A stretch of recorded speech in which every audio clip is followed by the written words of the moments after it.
Now, Tariq Lamptey finally returned to the Brighton starting lineup earlier this month after an injury-ravaged year. He's been speaking to Johnny Phillips about his gruelling fight to regain fitness. It is worth remembering the impact Tariq Lamptey made on his arrival at Brighton. As the lockdown season progressed, the young fullback started to earn the plaudits. He's brilliant. I think he's possibly the most loved player in the Premier League after 2 games. I think the way he's certainly started the season. He finished it brilliantly as well, must say. But he's just a joy to watch. And that's him. I mean, talking about a right wing back, he's flying forward. He just seems like he's got so much pace, so much energy. And then in December last year, it all ended. A hamstring injury ruled him out until this September. And it's been a long road back to fitness. It definitely challenged me mentally as well as obviously physically. But yeah, I just have to learn from that period. I was able to get a chance to learn my body, learn new things and make sure that I just work as hard as possible to come back as strong as possible and make sure it doesn't happen again. When you said the mental challenge to it, what was that in particular that you found hardest? Just because obviously, like, as a footballer, you want to be on the pitch playing every game. I hate missing games, but when you're not able to do that, you just have to make sure that you're supporting the team. And then when it's time to do rehab, just focus fully on it.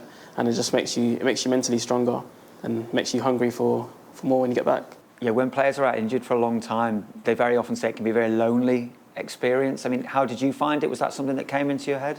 To be fair, I have great people around me. I'm grateful that I have my family that I can just pick up the phone to and call. My friends were very supportive and the club were amazing. From people, the teammates were calling me, checking on me, seeing if I'm okay. The coaching staff, even just people around the building, just when I'm in, making me feel positive and happy. And I can't thank them enough. Yeah, I bet for a new signing as well, that was really important, to make you feel loved. Yeah, no, they're an amazing group. I'm really grateful to have them, every one of them. The 21-year-old popped into Lost in the Lanes this week, supporting Amex's Shop Small campaign for local businesses. He's enjoying life in Brighton and willing to adapt to whatever role he's given.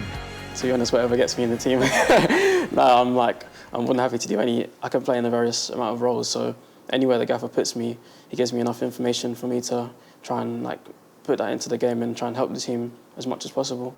It seems like an expansive team that likes to get the ball down and play. I mean, does that particularly suit you? Yeah, I think when you're playing, you want the ball, and we have lots of it. So I'm just trying to make sure that we put it into good use and always get another opportunity on the ball, which is good for attacking. It's quite a tireless position that you've got to have a lot of energy, haven't you, really, to play in the role you do? Is it something that you really sort of relish? Yeah, I don't mind it. I love it. I love getting up and down. I love doing defensive work, but I love getting attacking and getting beyond the other fullback. So I just look forward to every game and seeing the new challenges. Last Saturday's defeat at Aston Villa was a bump in the road, but it's not clouded a fine start to the season for the Seagulls. We have a quality group and players that we can rely on, and we have lots of different players that can produce moments of quality, and as a team we're really good, so we have different dimensions from everywhere where we can attack teams and hopefully win games.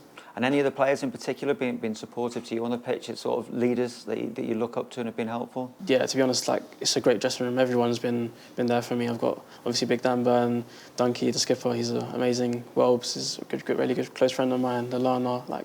There's a lot of players that we can we like to be around and we can learn from, and I'm grateful that I've got such a great squad there. Yeah, how important is that for a young lad coming through who's just breaking into the team to have those sort of players that can be there to help you? Yeah, they've done it and they've got the experience, and it's a pleasure to learn from them and every day and see what makes them tick on the training ground. Always trying to add little bits to my game, but yeah, we have overall a great group, and it's a pleasure to be there. Tariq Lamptey, Darren. Brighton have missed him, haven't they, while he's been out? Yeah, he was fantastic. I mean, when he first kind of broke onto the scene, the energy, the pace, he was their real outlet in terms of going forward. I mean, obviously, when he does get up to full fitness, him and Cocorella on the other side as well, they complement each other so well. But he just looks like he's having the best time. It looks like he's back. Unfortunately for him, because he's got bags of ability, by the way. I mean, he could go to the very top. Is that he plays in a position, unfortunately, where we're blessed in this country. I mean, you're talking about 4 or 5 top-class fullbacks that play in this division now, so it's going to be difficult for him. But listen, he seems to be getting better game by game. It's still going to take him a little bit of time to get back to full fitness to where he was. But the fact that he's back, that's massive for Brighton and Graham Potter, because arguably he was their best player before he got injured. So delighted to see him back, and he'll be a real difference.